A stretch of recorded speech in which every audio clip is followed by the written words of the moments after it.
late into the night, playing cards, talking back at the television, like we sometimes do on Fridays. I'm perfectly at home at Henry's, and he is perfectly comfortable with me in his home. Mi casa is su casa. I'm not even sure I would be as comfortable with Henry over at my place. Anyway, I slept on the couch. I really like doing that for some reason. Anyway, I stumbled out early down to the corner store. I needed a Coke that morning. I was viciously hungover, dehydrated, and feeling gravel stomachy. Which I kind of like, because just being hungover serves to remind me of the good time I had the night before. Also, it gives me an excuse not to have to accomplish anything all day. So I'm not sure why it became about grapes.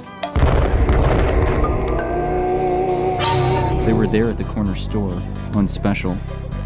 Bunch of grapes. 50 cents. I don't even like grapes that much, but I saw them and they looked like they would taste good. My stomach wanted them, so I got them. They were good. Anyway, I was walking past Henry's door on the way to the bus stop so I could get home. Anyway, the grapes tasted real good, but I was full of them. Anyway, I decided to leave them in Henry's mailbox. You know, a weird surprise. He'd find them and go, "Whoa, where did these come from?" But then he'd eat them and enjoy them like I was. Knowing how much he drank, I'm sure he would rather I didn't wake him. Well, it hit Henry funny. That night he called. He wanted to go out for a beer, but I was low on cash. He asked me, "By the way, was it me that left the grapes in the mailbox?" I played innocent, because all day I'd been thinking, maybe I shouldn't have left them. What a weird thing to do. "Hey, I left you some grapes." "Grapes? Why did you leave me grapes?" "I thought you'd like them." So I lied. "Grapes? What? Tell me about them." I even asked Henry if they tasted good, thinking I would fess up if he liked them. If they weren't to his liking, fuck it. But like I said, it hit him funny. I guess with nothing else to do on that lazy day, he just sat there puzzling over the grapes he had found in his mailbox. Who left them? Why? Did it mean something? It was like he opened his mailbox and he found the last thing his mind anticipated.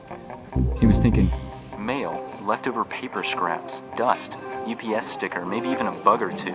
But his mind just wasn't prepared for grapes. Henry said it like this. You get up, go to the bathroom, run the water for your shower, soap up, shampoo, rinse, turn off the water, towel off, put toothpaste on your toothbrush, and brush your teeth, but it's not toothpaste, it's ketchup. I thought it was pretty funny.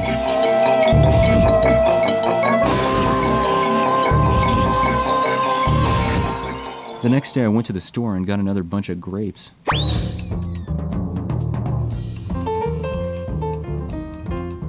Then I went to the coffee shop where Henry works.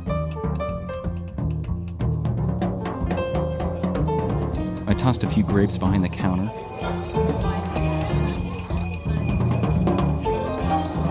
On the register, by the tip jar.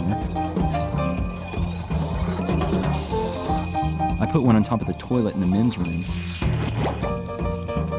Then I left before Henry arrived. Anyway, Henry didn't let on whether he saw the grapes or not, so I figured he hadn't seen them. So I snuck into his house one night while he was working. He showed me how to get in the window one night when we were drunk and he lost the keys. I put a grape on his pillow. I put a grape in his refrigerator. I left a few floating in the top reservoir of his toilet so that they would be left in the bowl a few flushes in the future.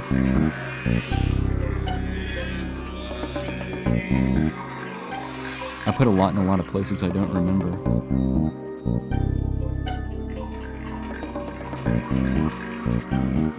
Days went by. Henry didn't call me or return my calls either, but that wasn't unusual. We never saw each other according to any pattern or anything. You know, casual. So I kept leaving grapes, out of habit more than anything else really. I put one on the bench where Henry waits for his bus to go to work.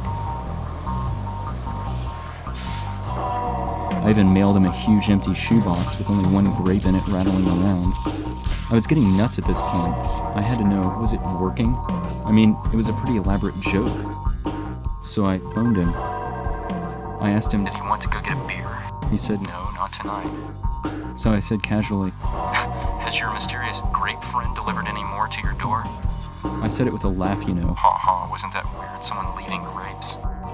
Henry just got very quiet. He said, no, and they didn't know what I was talking about. I tried to remind him, but he cut me off and said really angry that he didn't know what I was talking about. Since I didn't have anything else to say, we said goodbye. Anyway, that was the last time I talked to Henry. I think I kind of lost track of all the grapes I planned for him to find. I never expected him to even find them all. I thought he would just find some of the ones I left. It turns out he found them all. Every damn one. I guess I knew Henry pretty well, because I knew just where to hide him.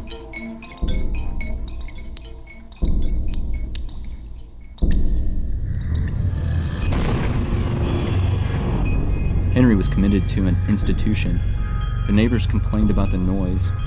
When the cops arrived, they found Henry out of his mind on no-dose. He hadn't slept for 4 days. He hadn't gone to work for a week. All of the furniture in his apartment was turned over. All the dresser and kitchen drawers were pulled out. Henry was shivering, feverish, and naked in the corner in front of about 40 rotting green grapes. They were in a circle. He also had a deep gash on the side of his face, about 6 inches. Not surprising considering all the broken glass in his apartment. He cut through a nerve, so his face will never work right on that side again. He didn't even seem to realize he had done it. He also didn't remember how the 3 dismembered cats got into his living room. He only vaguely remembers why he arranged the pieces into that design. I always thought it would take a lot to unbalance somebody.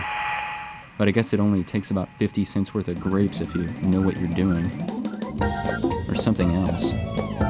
I've been experimenting. I'm getting pretty good at it.